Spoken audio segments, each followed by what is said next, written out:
के माँ भगवती महाचंडी यज्ञ के माता जी के गांव भ्रमण करल जाता हमनी के। अच्छा अच्छा, सारा चीज हो रहा बा ओकरे जुलूस भाई।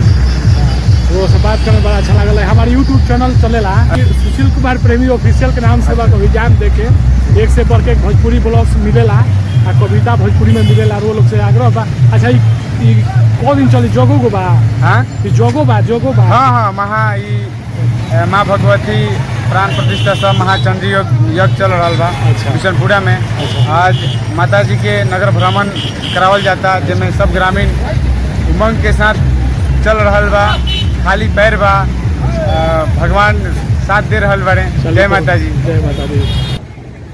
श्री माँ भगवती प्राण प्रतिष्ठा सह चंडी महायज्ञ श्रीमद् भागवत कथा स्थान बिशनपुरा जलालपुर सारण 4/5/2025 रविवार से लेके 10/5/2025 शनिवार तक हुई, जिसमें वह लोग सादर आमंत्रित बानी।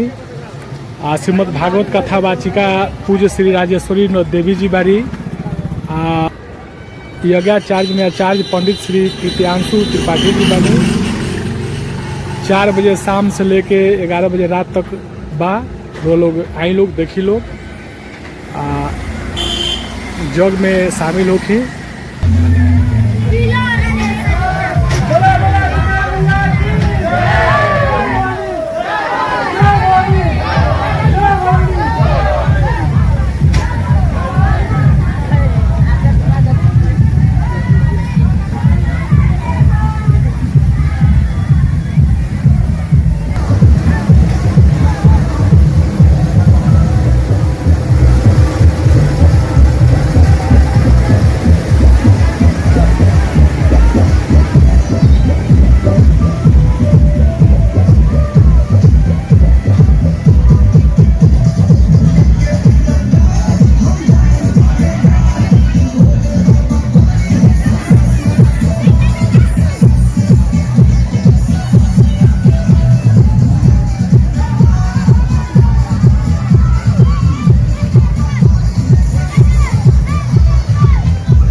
बिशनपुरा में बा।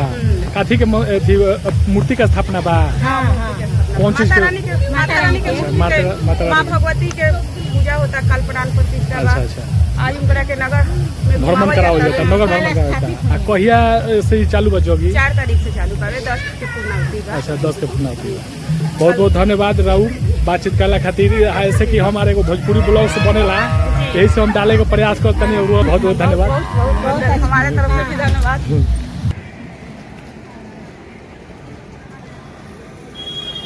हम लोग के बीच फिर भोजपुरी ब्लॉग्स लेकर उपस्थित होके।